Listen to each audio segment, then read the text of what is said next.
Awigna Mastu Purama Sidhem. Awigna Mastu Purama Sidhem silat mridwak jagat karana. Sirang tandha kawisesaning bisana. Sono sinambung nanging mlebes temaksa standun lambang budhe jinandra tutur. Katyala tutula-tulat mereh labeting parabja.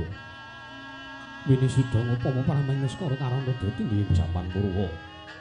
Mangga tekap busana haning gebita tawuring lambang matumpa-tumpa. Marma panggung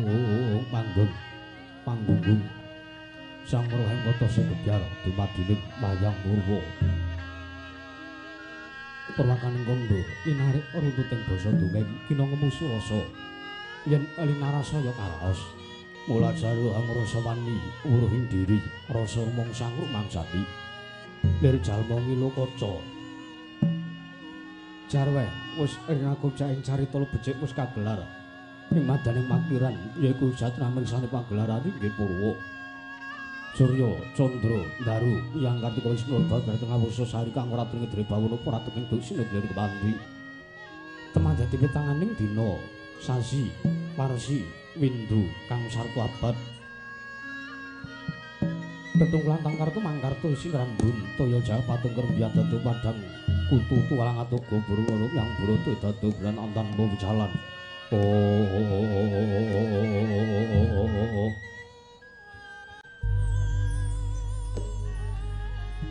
Padang terwang senari sang banger ambang sumur bawah di jagat munggul jagat wetan ungup-ungup munggul kalungan mukerabang menganga lamun kain sayahan dilan-dilato bumi saya dangu sumur sang bangar kokatan sebelah kanan kenengap bangesmu jentara kapur bawan senaring sang buang basondo tanung tukaton ijo royo-royo amangku gunung ingkang aton biru moyo-moyo bocahing gunung penemulan budal kasih ing paban sono lenggat lenggut nganti kaya gunung Mangkuta Mega tanpa tawis dangu soleng kawula tasih dene langsung piye buka karep tegal sawahe angur sira tanana pedhoti senambi sendonan sesindenan mikul garu rukune kanggir ngrojo kayane sawanana pirembagan sumur manggih sanggang arkosa dangu sayenggel wis katon melus sinari jagat dunung ingkang keblat papat loro kidul wetan yang kulon sinaring jagat kang samira bundodo arep butejo arep kuwung panagetat mung wonten kang madani kepuhing praja negari Wirata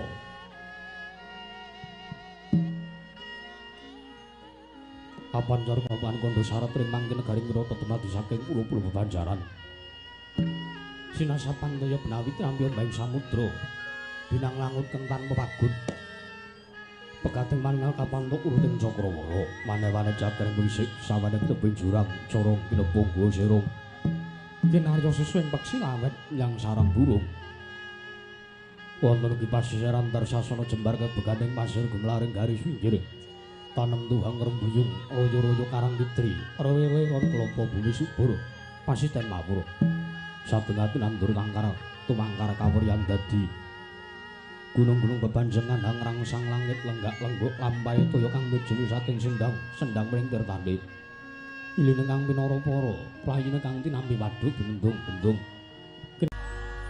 tatanan sana-sana kandung anggung pinancing malang lapet tepi saking tindak Durjana Cuti samyong sayep saeka ati akarya luhuring nusa bangsa tuwin negaring Wirata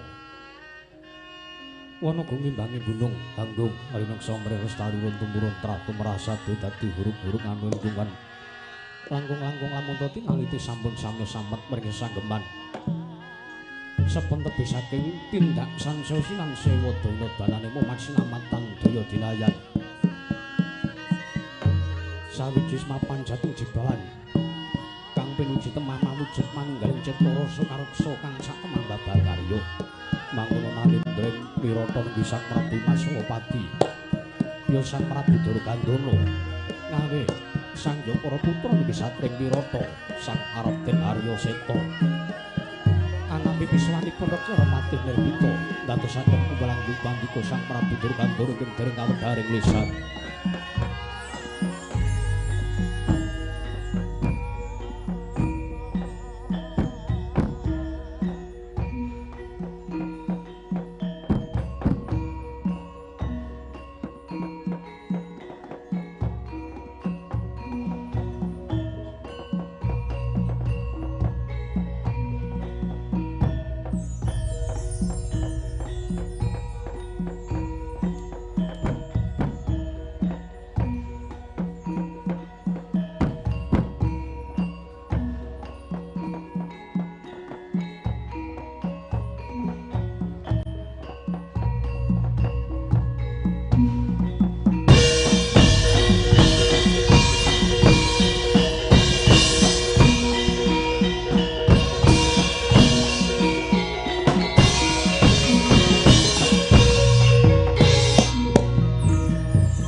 tinon nang base wakan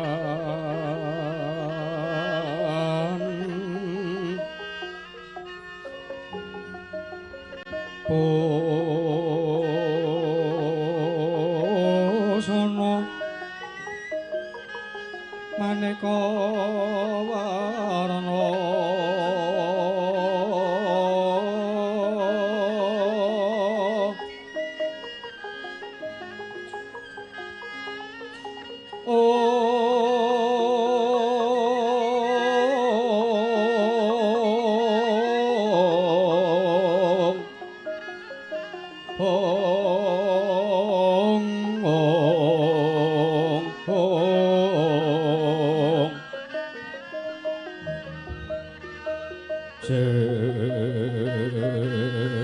Pak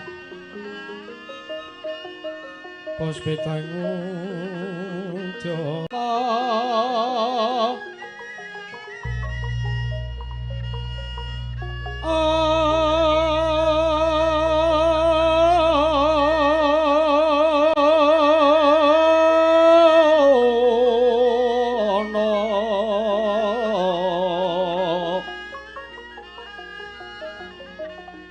Obro Prabanyo kang su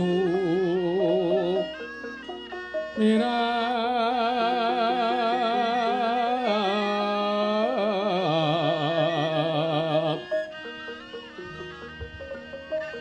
kenyaring tejo laliwaran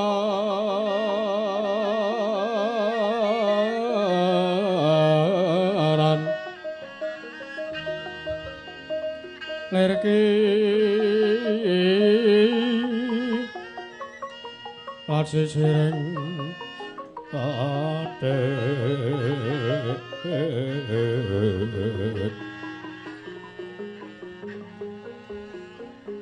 wimbo kekondo mrek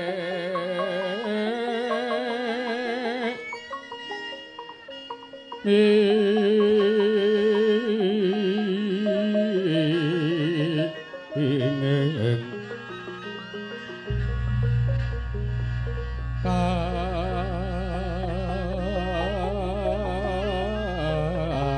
katiupeng maruto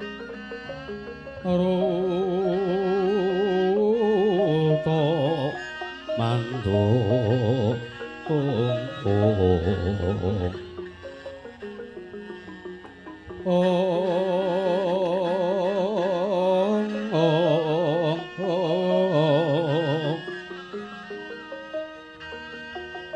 saparan mangambar ungas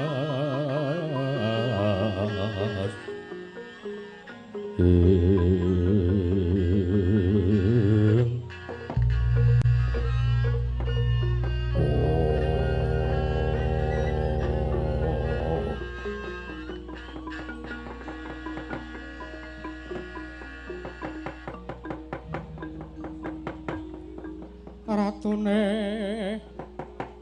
ratu utama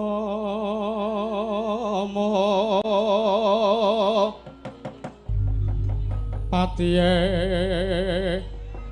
patih linuwe pranayaka Yasraja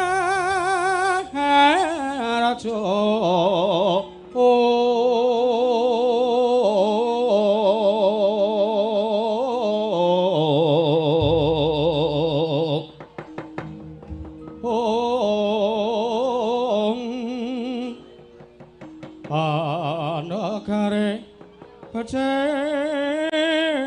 becik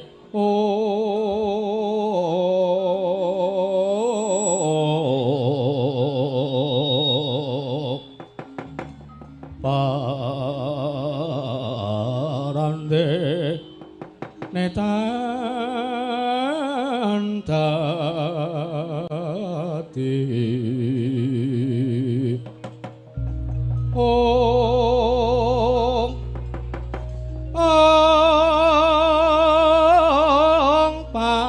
liya sing ala bandu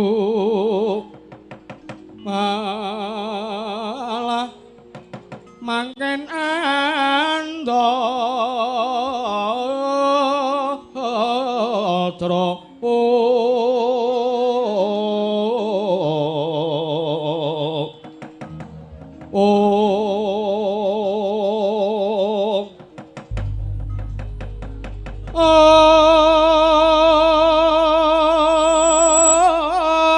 rupeta kang aripati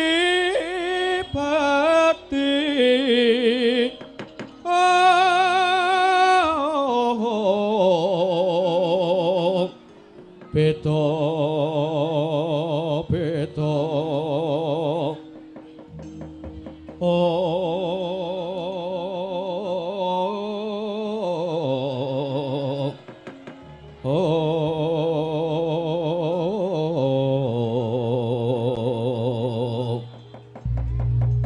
hartane wong sanagara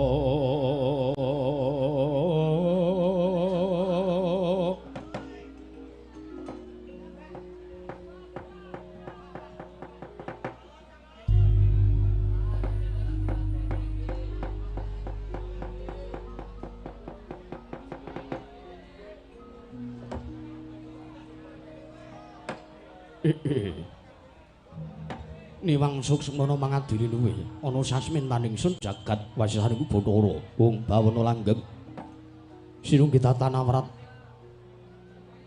ora mengko dhisik to nggih anakku nggeran majaku cah bagus anakku bocah mursid bisa mikul dhuwur mendem jero marang asmane wong tuwa aja mung kandhek ning mangucap nanging kababar dadi pakarti anakku Seta Atmajaku Seta maramane sira tak piji ana ngarsaning pun Rama ing Wirata nggir Atmajaku padha kandhir harja sak pratamu nggir anakku Seta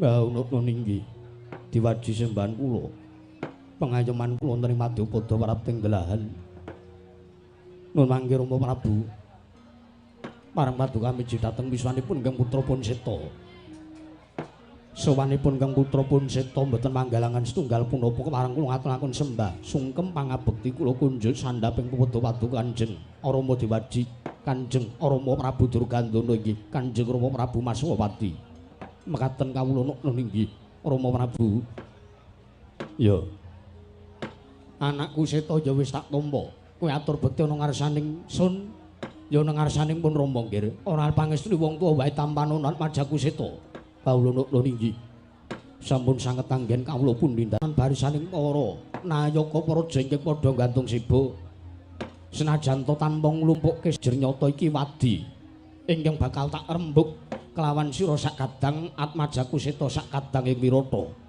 Pati Nirbita tatanan barisaning para kawula utawa para nayaka lan punggawa ingkang padha gantung siba Kakang Pati Nirbita ya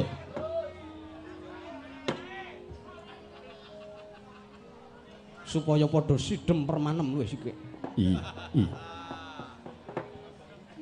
Seta kula wonten maring adhawuh Kanjeng Rama mesti agawe kaget nggih. Beneh kelawan padatan surat Majaku Seta ing Wirata tak piji ngadhep Rama nggih. Wah, sing gedhe pangapura Majaku. Aja duna dungkap aturmu tak suwun. Mancas duweni niat sarta duwe gegayuhan. Seta wis anduk gusung kasepuhan. Nuwun sewu, kula menawi matur kula ajrih pun dukani. Ora apa-apa. Sampun ngantos sak mangke paduka kong ngiyas dhateng sawung ingkang badhe kula aturaken menika. Ora lajane sapa? Sawung menika kula wau sejatosipun namung lare ing pejagalan. Sapa? Menika namung kawula negari ing Wirata, menika namung kawula alit. Menawipun sawang tata lair menika derajate ngaceplik. Nanging nuwun sewu. Menawi niti pringsa lan menawi nyumurupi dhateng kridhanipun lare menika saben dinanipun ingkang pedamelanipun njagal kebo tuwin sapi kula kinten sak mangke badhe keduga saged ngawonaken menawi mboten saged ngawonaken tartentu imbang kadigdayanipun kelawan Paman Rajamala. Sapa? Aku tak Weruh, nggih. Seta timbalana nggih. Sikra-sikra yen permana kanca sikra ngrakit nawang sesangga nawang sesangga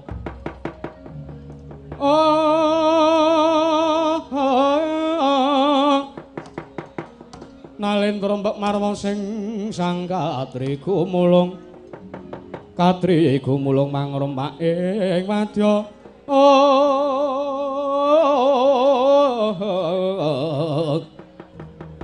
Korda kurore kagiri ro nanggana magawe gelari ro wang-wang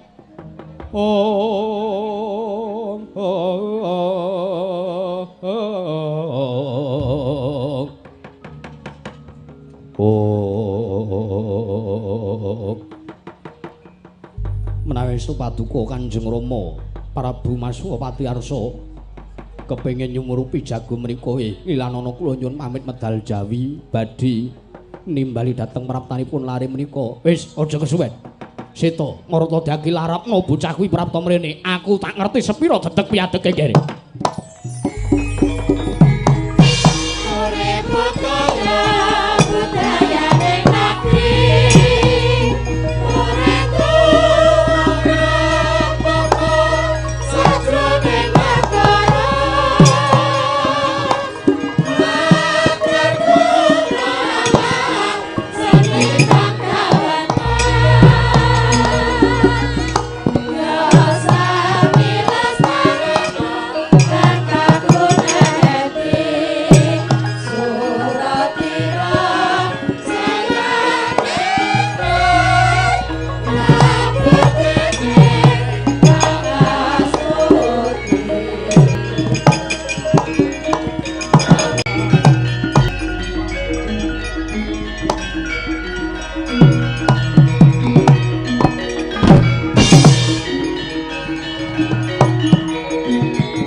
Sapa iki arane?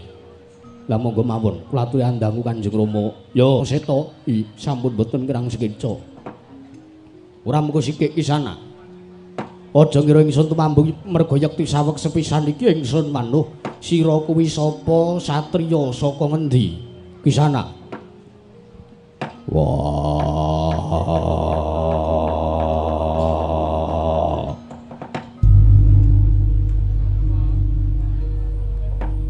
Prabu Maswapati ya. Aja kaget yen to kowe nimbali aku. Aku ora tata krama, aku ora basa, aku ora duwe subasita marang sira. Lho. Seta, kula wonten dawuh. Iki piye to iki? Pripun kados pundi?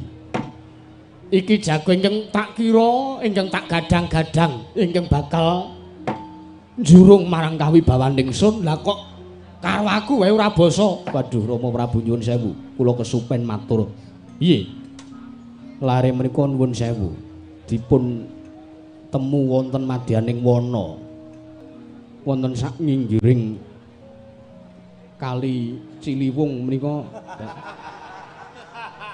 Nalikanipun yuswa gangsal 11 taun pramila lare menika mboten saged basa. Oh ngono. Nggih, nggih. Kokot bolote akeh banget. Ya inggih. Menika awit kenging dayaning sampah-sampah wonten ing lepen Ciliwung menika dados nggih mekaten menika wujudipun.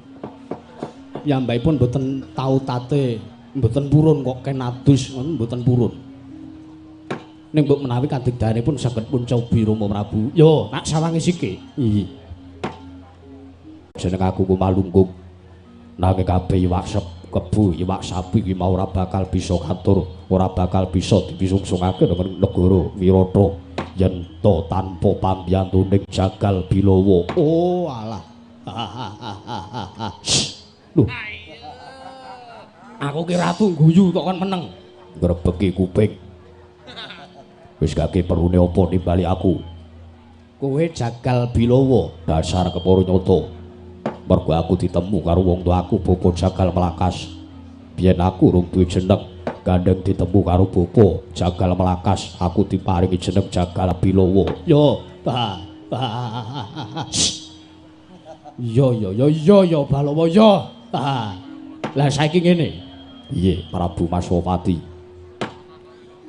Mesti wae tuwa tandha pitakon sajroning atimu apa to perlune lan apa wigatine aku nimbali marang sowanmu. Yo. Para paringa dawuh. Kowe mesti wis nampa atur saka ngersaning anakku Seta. Yo, aku wis ngerti. Aku wis nampa dawuh saka anakmu sing jenenge Seta. Yo bule iki. Yo, apa dawuhe? Dawuhe aku kenen maju munggah ning blabar kawat kendeng waja janget jilencak. Gelut karo sing jenenge Raja Mala. Kuwi sapa? Lho, aja ngawur Balawa, Raja Mala kuwi adikku.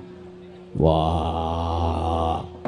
Nadyan kuwi adimu nanging aku nampa atur suwanap atmajamu Seta yen Raja Mala kuwi wonge arep njungkeng marang kawibawanmu ya apa ora? Ya pancen bener ngono. Lah saiki aku nampa dawuh. Aku kenen ngalahke marang Raja Mala. Kowe sago apa ora? Sadurunge aku matur sago nang kersamu. Luwih dhisik aku arep nyucuh karo kowe, aku arep nutuh karo kowe. Luputku apa? Kowe ora duwe luput, ora duwe kleru. Ning kowe duwe dosa sing gedhe karo kawulamu. Lho. Seta iki piye? Mboten pripun-pripun mengke riyen nek jan ngayal ngaten iki bocah niku. Jagal Bilawa niku ngayal ngaten iki. Idealis piyambakipun menika. Liyane ukuran sendal ming 4 1 4 2 niki request 4 5 dhewe kok. Kok nggih nganti gumun. Aku arep nutuh, aku arep ngluputke karo kowe, aku arep nganggep yen to Ratu Wirata kuwi dosa. Dosaku apa? Ora aku sikik, kowe ki rak Nalendra. Yo. Kowe kuwi ratu.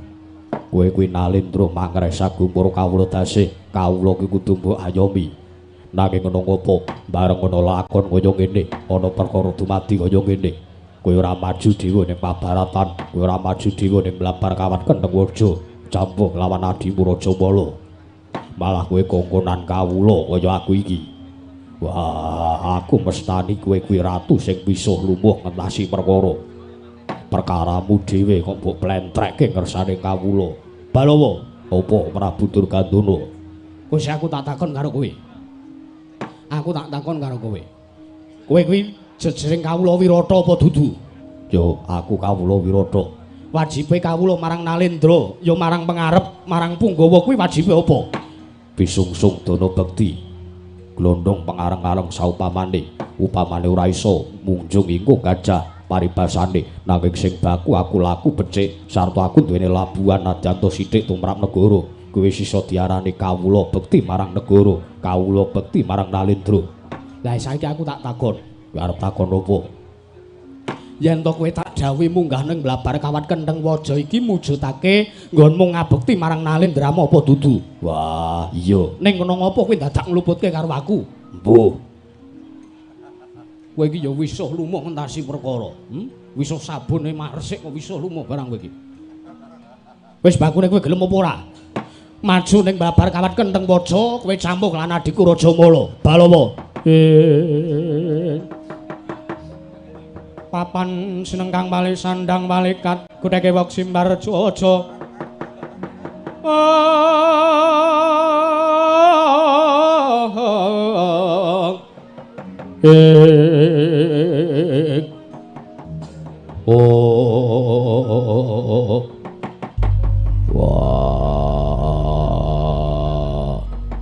yo Prabu Durgandana yo Prabu Maswapati. Aku sayekti ambung arep nyoba arep nodhi marang kaprawiranmu nggen wadeng Nalendra. Nyatane kowe duwe atek-atek sing pengkuh. Ya senajan to kowe wis keladuk Ya suamu mula kowe dawuh karo aku sing luwih nom, luwih sentosa, luwih digdaya, ya aku saguh. Sawangen ora nganti 3 dina Raja Mala mati saka tanganing Balawa. Wah. Tuman kowe iki ora. Ya. Wah, bombong kang tanpa upama seta wonten dawuh. Wah. Kowe kok duwe sarta kowe nemu jago ingkang sembada. Lah menika namung kula menika janjane namung ngasak kemawon, kula namung ngabyak jago. Endi nek wong keker kula goleki. Saderenge kula nemu niki kula ngerti wong keker ning mbaku mbok njaluk marang kowe. Sepisan para wah, sago balo. Wah, mergo kowe iki Nalendra, omonganmu ginemamu iki mau sekseni jagat saisine. Sabda Brahmana Raja Seksenana ngepasi dina Selasa kliwat aku bakal munggah ning Blabar Kawan.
Sapa mau Jagal Bilawa inggih Kanjeng Rama.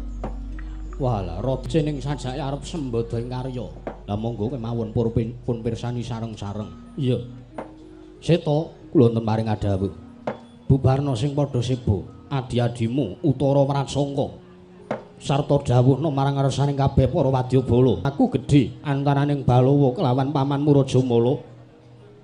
Tak jaluk nggone ngrondani kanan Prajanegara Wirata padha dikencengi. Padha diraketi ya nggih ngestaken dawuh paduka Kanjeng Rama.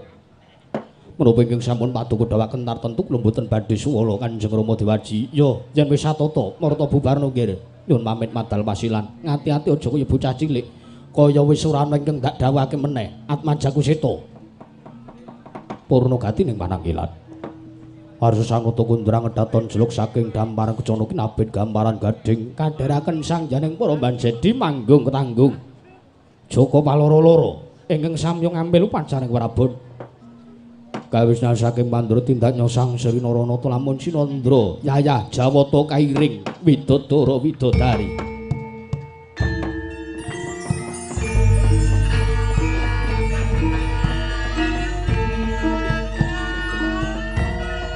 Oh